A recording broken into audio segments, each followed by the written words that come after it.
आणि आपला मानाचे वारकरी बाळू शंकर आहिरे आहेत, आशाबाई आहिरे आहेत, त्यांचंही मनापासून स्वागत करतो। आणि आज खरं म्हणजे माझ्या आयुष्यातला अतिशय आनंदाचा आणि भाग्याचा दिवस आहे। एकटा नाही तर 4 पिढ्या, माझे बाबाही होते पूजेला आज, 4 पिढ्या हा 3 वर्ष सातत्याने पांडुरंगाच्या आशीर्वादाने, आपल्या सगळ्यांच्या जनता जनार्दनाच्या आशीर्वादाने ही शासकीय महापूजा करण्याचं भाग्य मला लाभलं। त्याबद्दल मी आपल्या स्वतःला भाग्यवान समजतो। पांडुरंगाची कृपा आहे, आपल्या सगळ्यांचे आशीर्वाद आहेत आणि त्याचमुळे या सगळ्या गोष्टी शक्य होत आहेत। मी विठ्ठल रखुमाईच्या चरणी कोटी कोटी वंदन करतो। आपल्या सर्व संत माऊलींना मनापासून नमस्कार करतो, वंदन करतो। खरं म्हणजे वारकरी संप्रदायाची भगवी पताका आपण फडकवत ठेवताय, त्याबद्दल देखील आपल्या सगळ्यांना धन्यवाद।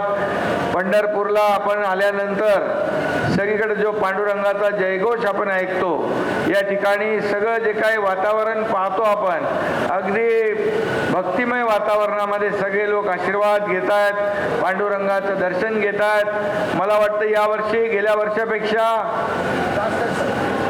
जास्त 20-25% वारकरी आमचे बांधव भगिनी जास्ती संख्येने आलेले आहे, कारण पाऊस चांगला पडलाय, पेरण्या झाल्या, दुबार पेरणीचं संकट नाही। महिलांना अर्ध तिकीट आणि टोल फ्री करून टाकलंय। वारकऱ्यांना आज दिल्लीला पण आपण अनुदान दिलंय आणि सगळं आज खरं म्हणजे मुख्यमंत्री माझी लाडकी बहीण योजना झाली आहे, लाडका भाऊ पण झाला आहे, त्यालाही आपण दर महिन्याला स्टायपंड देतोय। शेतकऱ्यांना हे शेवटी सरकार तुमचं आहे आणि पांडुरंगाच्या आशीर्वादाने सरकार आपला कारभार करते आहे। आणि म्हणून मी नेहमी म्हणतो की बळीराजाला सुखी कर, बळीराजावरची संकट दूर कर, चांगला पाऊस होऊ दे, चांगलं पीक येऊ दे, सुखीचे दिवस येऊ दे आणि शेतकऱ्याच्या जीवनामध्ये सोन्याचे दिवस येऊ दे, सुख समृद्धी येऊ दे।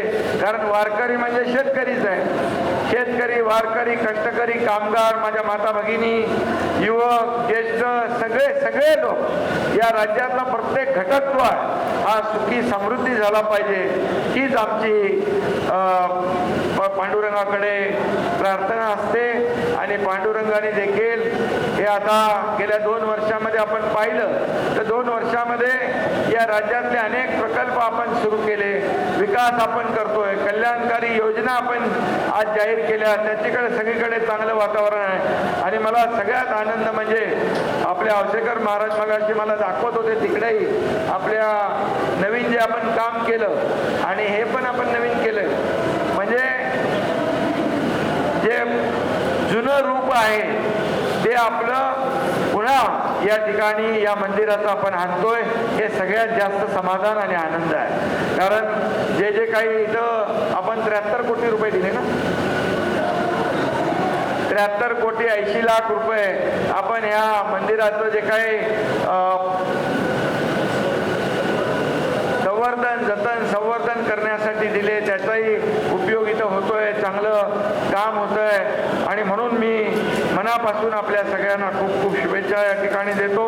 आज खरं म्हणजे सगळ्यांना आज आपली पूजा चालू असताना देखील मुखदर्शन आपण बिलकुल बंद केलं नाही, ते चालू ठेवलं, कारण शेवटी 18 तास आपले वारकरी रांगेमध्ये उभे राहतात आणि त्यांना पांडुरंगाचं दर्शन घ्यायचं असतं। म्हणजे आपल्या शासकीय पूजेमुळे त्यांचं दर्शन बंद होऊ नये, मुखदर्शन देखील चालू आपलं गेल्या वर्षापासून आपण सुरू ठेवलं। आणि आपलं प्राधान्य पहिलं वारकऱ्यांना आहे, VIP लोकांपेक्षा वारकऱ्यांना पहिलं प्राधान्य देण्याचं काम आपण केलं पाहिजे। आणि म्हणून मी यापूर्वी देखील मगाशी औसेकर महाराज म्हणाले की मी अगोदर आलो, पहिलं बघितलं सगळं आणि सगळ्या सोयी नियोजन। इकडे आमचे 3 मंत्री आपले तानाजी सावंत, गिरीश महाजन, चंद्रकांत दादा इकडे थांबून होते आणि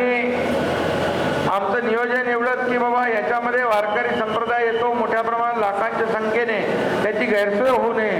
मला थोडंसं पहिल्यापासून सवय आहे, कार्यकर्ता मुख्यमंत्री असलो तरी सुद्धा कार्यकर्ता म्हणून काम करायची सवय आहे. त्यामुळे मी त्या दिवशी देखील आपल्या वारकऱ्यांची गैरसोय होऊ नये म्हणून गाड्यांच्या ताफ्यामुळे मी मोटरसायकलवर बसून गेलो, सगळा परिसर पाहिला आणि सगळं पाहिल्यानंतर जिल्हाधिकारी आणि आपले सर्व प्रशासन त्यांना ज्या ज्या काही सूचना दिल्या. आज स्वच्छता चांगली आहे ना? स्वच्छता चांगली आहे ना? का मी सांगतोय चांगली आहे म्हणून? स्वच्छता, पिण्याचं पाणी, या ठिकाणी नियोजन, या सगळं जे काय आरोग्य केंद्र, 4 ठिकाणी आरोग्य केंद्र, 8 लाख लोकांनी त्याच्यामध्ये तपासणी केली.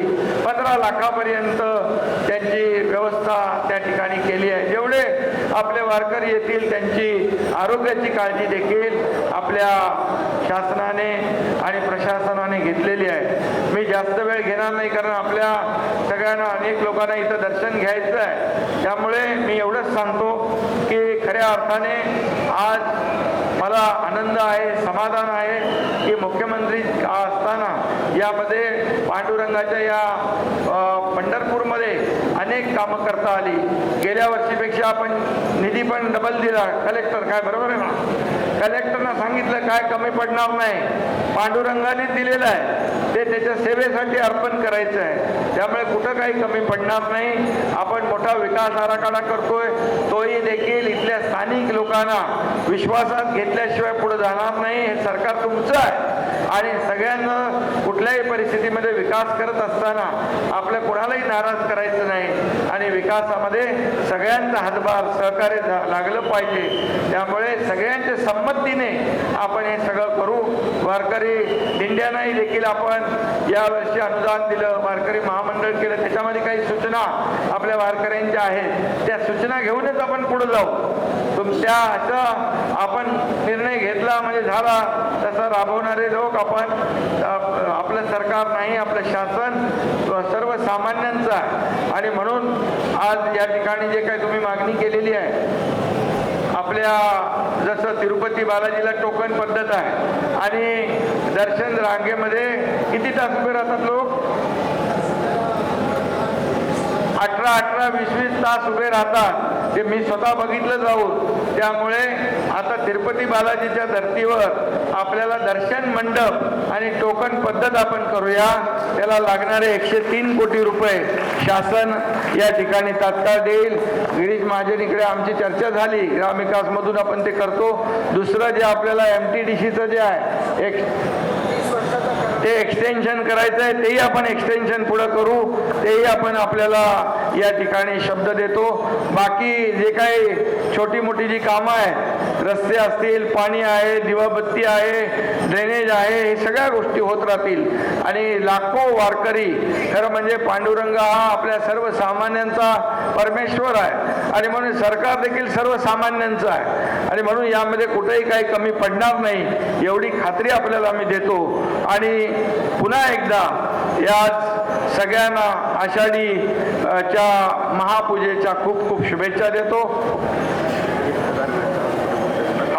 आणि आरोग्यमंत्री आहेत, त्यांच्याबरोबर चर्चा झाली. इकडे लाखो लोक येतात, आपले वारकरी येतात. आज बघितलं आपण की कॅम्प लावलेत, आरोग्य शिबिर लावलेत, ICU देखील टेम्पररी बनवले, तिथं पेशंट देखील ॲडमिट होते, त्यांनाही भेटलो मी जाऊन. आणि म्हणून परमनंट इथलं काम झालं पाहिजे पालकमंत्री महोदय दादा. आणि म्हणून 1000 बेडचं हॉस्पिटल देखील पंढरपूरमध्ये करण्याचा आपण निर्णय या ठिकाणी घेऊ. आणि अशा प्रकारचं विकासाचं जे काही काम आहे ते या ठिकाणी आपल्या शासनाच्या माध्यमातून करू एवढी खात्री आपल्याला देतो. तुम्ही प्रचंड जे काही मी रस्ते